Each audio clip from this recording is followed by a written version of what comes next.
masih ingat nggak ada lagu baru yang diciptakan Mahasewa yang kayak gini loh liriknya. Sya la la la la la la Prabowo Sya la la la la la la Prabowo Udah tertangkap penciptanya.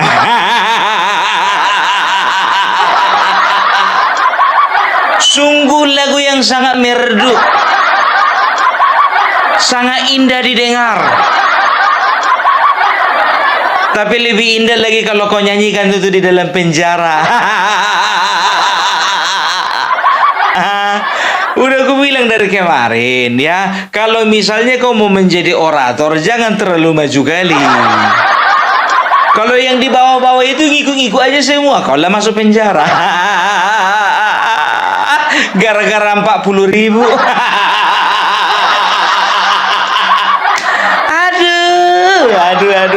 Aduh. Bangga ya orang tuanya. Tahu kalian, selesai demo, kabur dia entah kemana burun selama seminggu. Burun seminggu. Ujung-ujungnya ditangkap. Yang menangkap itu juga katanya warga. Ternyata warga nggak suka dengan lagumu. Karena lagumu menyakiti hati mereka. Karena yang kau hina adalah presiden mereka. Sya la la la la la la.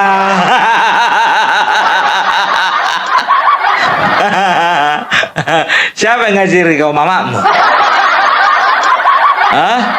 Inilah manusia-manusia kalau di rumahnya kurang mendapat pendidikan. Makanya tolong dulu kepada orang tua. Ya, tugas guru, dosen, kalau zaman sekarang jangan diharapkan untuk mendidik. Kebanyakan mengajar. Kalau masalah akhlak, ibadah, toto kromo, itu urusan orang tua. Coba cek dulu di dalam kartu keluarganya ada berapa anak ibunya ini. Entah kayak gitunya semua sifatnya. Adik Mahasewa, udah semester berapa kau sekarang? Ya mudah-mudahan aja kau nggak di semester akhir ya kan. Kalau nggak gagal Dewi sudah. Mudah-mudahan masih di semester awal ini, kan begitu. Jadi masih sedikit uang mamanya ini keluar untuk bayar kuliah. Aduh, tolong dulu ya untuk keluarganya, pastikan dulu ke kampusnya. Kalau anak ini di penjara, kira-kira uang kuliah jalan atau enggak?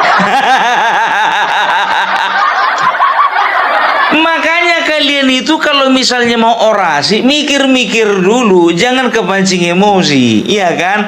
Kalau dibayar, kasih tahu bayarannya berapa. Kalau kau misalnya dibayar 40 juta, nggak apa-apa kau masuk penjara, uangnya kau kasihkan orang tua. Nah kalau dapat 40.000, rugi kali kau. Udah nggak jadi wisuda, dijauhi oleh pemuda. Kau terancam, kau lama kau kawin kau. Kayak mana coba contohnya kalau punya suami, ya kan? Contohnya kurang gaji, ya kan? Nyanyi dia, la la la la la la, suamiku. Datang anaknya contohnya, ya kan, punya anak, nilainya jelek, mak, nilaiku jelek, mak, katanya kan. Datang dia nyanyinya lagi, sya la la la la la la, anakku. Datang mertuanya, dinasehati dia baik-baik, gini begini menantuku. Nyanyilah dia, shalalalalala, mertua.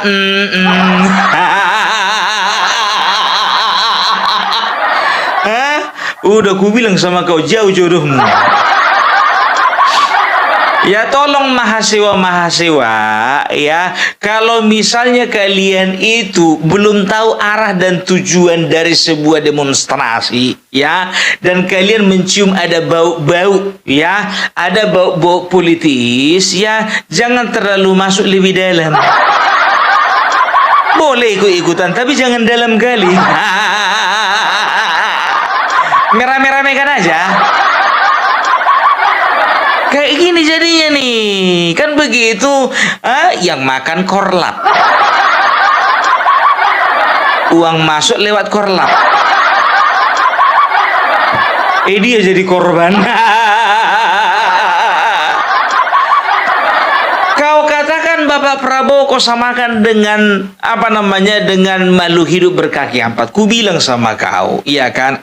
Kau itu punya otak atau enggak? Ya, Bapak Prabowo, kau belum lahir, beliau itu sudah mengorbankan darah dan juga nyawanya demi bangsa ini.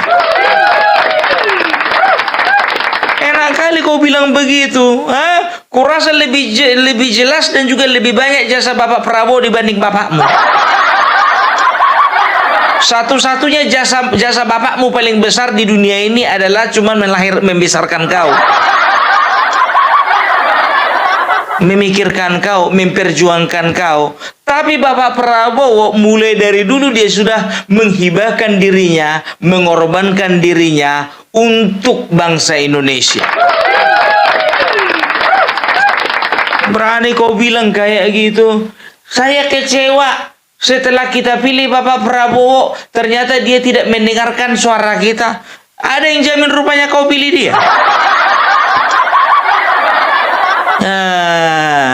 Selain ini biar tahu kalian ya, ternyata ditangkap juga beberapa orang ya yang sudah membakar foto dari Prabowo Gibran.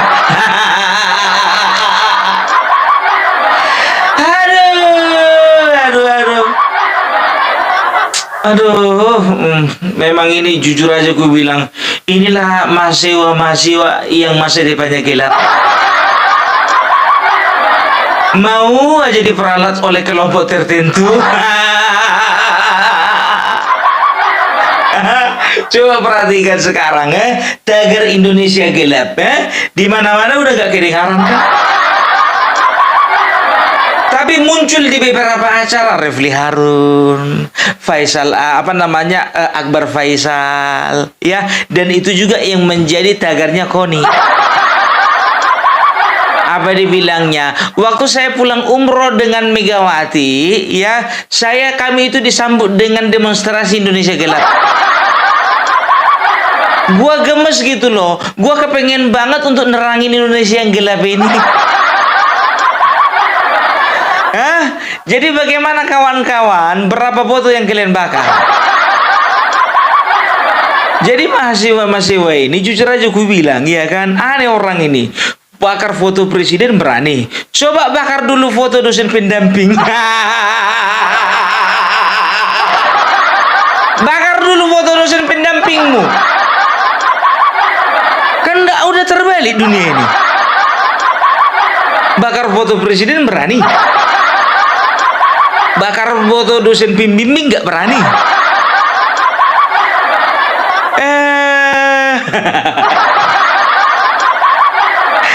Jadi manusia-manusia inilah yang mau mengharapkan pendidikan gratis gitu. Iya. Mau digratiskan uang kuliah kalian. Isi kepala nggak ada. Mengharap digratiskan.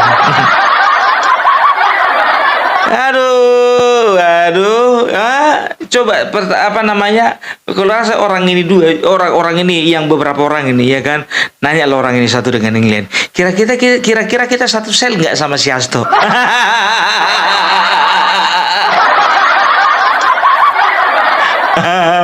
nggak usah teringati si Hasto. Ya kan, dia lagi nangis di pojokan. Aku menangis. Ho. Istriku menangis. Ho. Anak-anakku menangis. Ho. Aduh, ya, jadi jangan pernah kalian itu, tolonglah dulu kalian itu sebagai mahasiswa, jujur aja ku bilang ya, sekarang itu ku tengok pergerakan kalian itu tidak searah dengan rakyat. Nggak senada perjuangan kalian itu dengan apa yang dimau rakyat, enggak, ya, karena kami tahu sebetulnya demo kalian itu demo pesanan. Dipengaruhi presiden BEM-nya. BEM-nya nanti mempengaruhi Korlap. Korlap nanti ya, Korlap itu yang apa namanya, yang membawa massa. Aduh, udahlah ya. Aku jujur aja ku bilang kecewa, sekecewa-kecewanya melihat ya badan eksekutif mahasiswa zaman sekarang. Zaman dulu jujur aja aku bilang sama kalian ya, untuk menjadi presiden BEM ya, itu bukan perkara yang gampang ya. Mereka harus melakukan sebuah riset, mereka itu juga harus mempersiapkan presentasi, mereka itu harus punya visi misi, mereka juga harus bisa meyakinkan para mahasiswa bahwasanya mereka itu mampu ya memimpin mereka ke pada sebuah kemampuan intelektual yang tinggi. Tapi sekarang enggak. Coba bayangkan kalian ya, BEM sekarang itu cuman satunya ambisinya dan juga cita-citanya. Tahu kalian? Bisa tampil di ILC.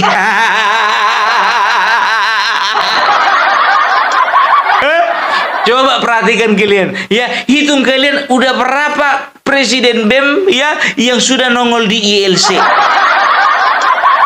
Cuman itu yang kebanggaan terbesar mereka. Nongol di TV, pimpin demo. Kan begitu, demo ke arahnya kemana nggak tahu dia. Aduh ya, inilah asuhan-asuhannya Rocky Gerung, Faisal Assegaf. Nggak boleh kayak gitu Kopung ya. Bagaimanapun juga mereka adalah penerus bangsa ini. Tergantung IP-nya itu. Kita lihatlah lulus nanti IPK-nya berapa. Ya, udah ku bilang tahun 2019 ya, ada sekitar 10 atau 11 perguruan tinggi negeri di Indonesia itu top-topnya itu ya, yang juga pernah dirasuki atau disusupi dengan radikalisme. Ya, jujur ku bilang sama kalian, sedangkan paham radikalisme itu bisa menyusup kepada para mahasiswa, apalagi paham-paham anti pemerintah. Loh kok bisa Bung? Ya yang diundang model-model Rocky Gerung. Kan begitu. Andai kata Koni mengajar dia di Indonesia, aku rasa Koni pun juga diundang itu. Ya, tolonglah, memang betul ya kita ya, Rocky Gerung itu memiliki paham ya, bisa dikatakan idealismenya itu liberal, kan begitu. Kebebasan berpikir, kebebasan bernarasi, kebebasan berargumen, kan betul, nggak ada masalah, justru bagus itu ya kan. Cuman masalahnya ya masih di dalam koridor, tidak ada batasan-batasan yang harus diperhatikan. Batasan etika, batasan moral, batasan hukum dan undang-undang.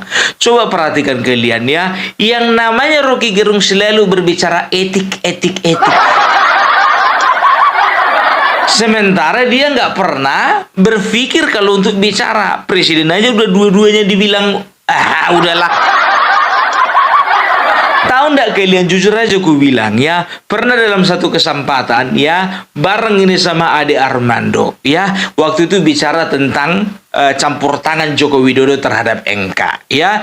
Ini si Rocky Gerung ngotot ya bahwasanya Joko Widodo itu punya andil di dalam putusan MK.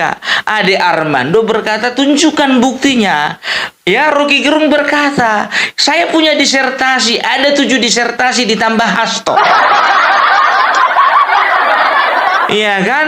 Coba Ade Armando bilang sama dia tunjukkan buktinya.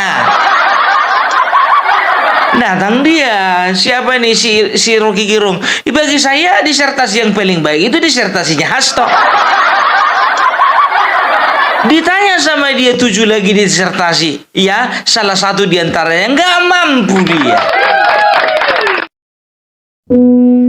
Ya, saya harus sampaikan bahwa cara berpikir saya memang berseberangan dengan Bung Rocky ya. Misalnya saja soal bahwa Pak Jokowi itu merusak demokrasi Indonesia dengan merusak Mahkamah Konstitusi kan?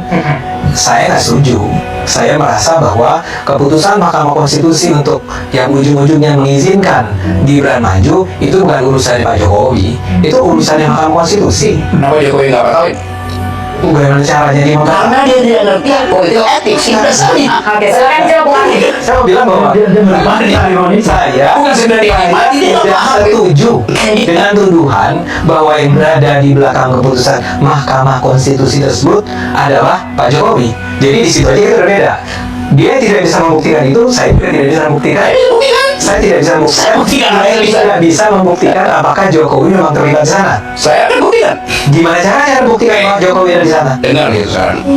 Apa? Logik dari kekuasaan. Nggak, ini jangan logik dong. Buktinya apa? Buktinya apa? Ini dua bukti. Ya apa? Seseorang yang punya ambisi, dia akan maksimalkan ambisinya. Sampai di situ dulu, benar nggak tuh? Tesisnya. Tak, buktinya apa? Bukan, saya mulai dengan cara berpikirnya. Ya. Anda punya ambisi, Anda akan ambil kesempatan untuk memaksimalkannya, apa enggak? Kesempatan itu adalah sesuatu yang relatif. Yes. Jadi misalnya begini. Itu belum tahu. Nah, saya bilang, Anda harus siap. Kasih kesempatan saya selesaikan. Apa yang harus ambisi, Pak? Nah, saya mau bilang begini. Saya akan berusaha keras agar apa yang saya ambisikan itu tercapai. Tapi semua harus dilakukan dengan cara yang etis. Sekarang juga, nah itu saya. Oke. Jadi saya mulai poin pertama ya. Kalau Anda punya ambisi, Anda akan maksimalkan apa enggak?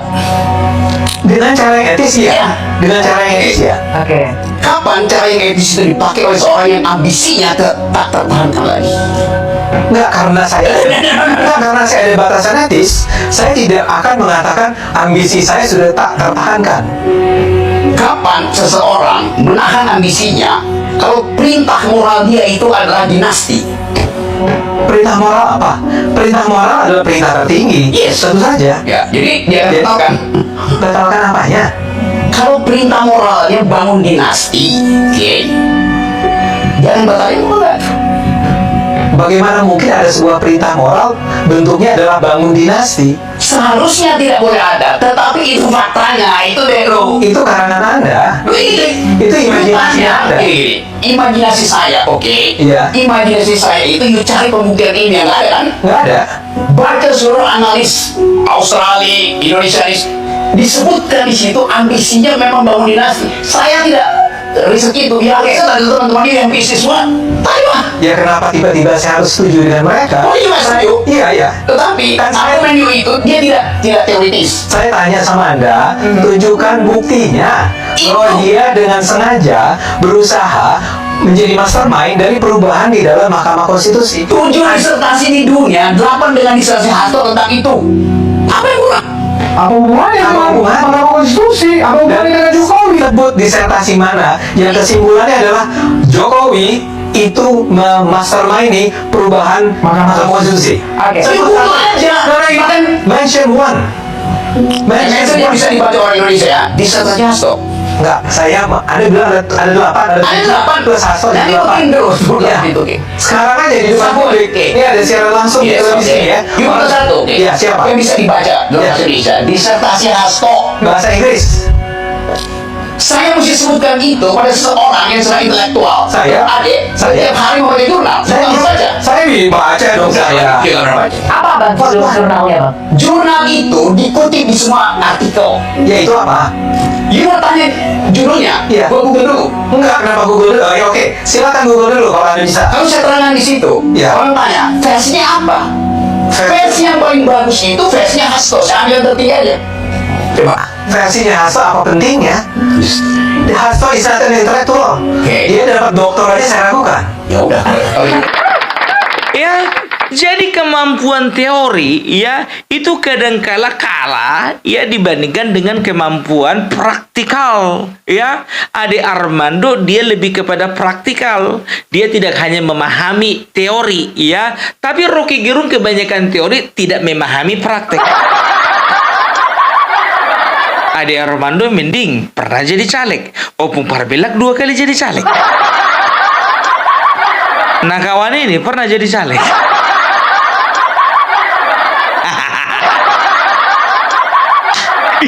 Pernah Bung jadi caleg, pernah. Kapan itu Bung? Nggak perlu kalian tahu. Masih kelas-kelas kabupaten lah. Ada yang milih Bung? Nggak ada. Tapi nggak terlalu banyak, iya kan? Tapi kalau misalnya Bung Parbelak sekarang jadi caleg, jujur aja gue bilang banyak milih.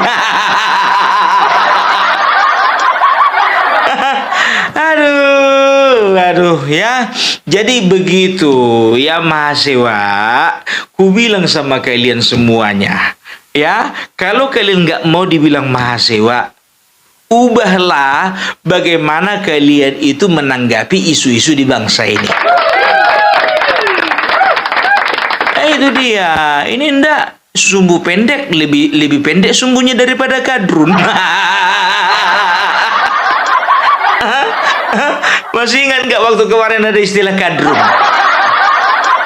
Dikit-dikit terpancing emosi. Ini mahasiswa ini gampang kali terpancing emosinya, tapi nggak bisa menentukan arah emosinya itu kemana, kan begitu ya? Gampang kali diperalat. Wah, kalau mahasiswa zaman kami dulu bukan diperalat, memperalat. Maksudnya apa? Ya kalau mahasiswa zaman dulu itu ya lebih kepada ya apa yang bisa dia lakukan untuk bangsa ini.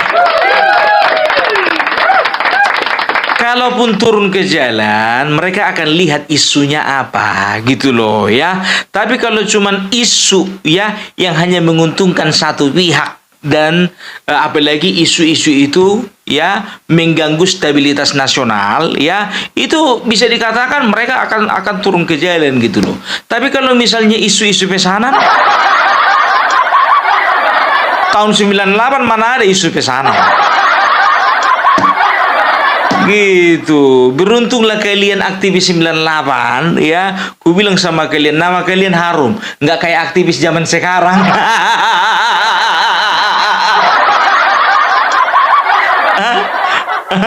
Bangga kali kalau udah turun ke jalan. Udah paling merasa pahlawan itu bakar-bakar ban. Aduh. Jadi kita doakan aja ya mahasiswa-mahasiswa yang sudah tertangkap ini ya. Yang pertama supaya mereka bisa berubah ya. Yang kedua ya supaya uang sekolah mereka atau uang kuliah mereka nggak jalan. Ya kalau jalan contohnya mereka lagi ditahan kan rugi. Yang kasihan kan bapak sama mamanya. Kan begitu. Yang ketiga mudah-mudahan lepas dari penjara nanti masih bisa nyambung kuliah. Sampaikan dulu sama mama kalian itu biar diurus dulu cuti kuliah. Kalau prediksi gue 2 tahun ini. Bikin kian lah, kalau misalnya contoh 6 bulan lepas ya nasib kalian lebih bagus. Tapi kalau 2 tahun nggak lepas-lepas, sementara cuti kalian urus 6 bulan, ya kan ternyata lah 2 tahun kalian di dalam, ya kan harus membayar kalian 1,5 tahun.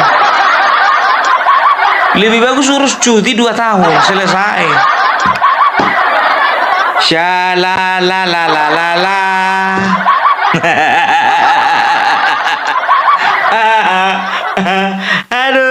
Aduh. Ya udahlah, itulah dulu dari Opung Parbelak ya. Salam Parbelak, salam NKRI harga mati.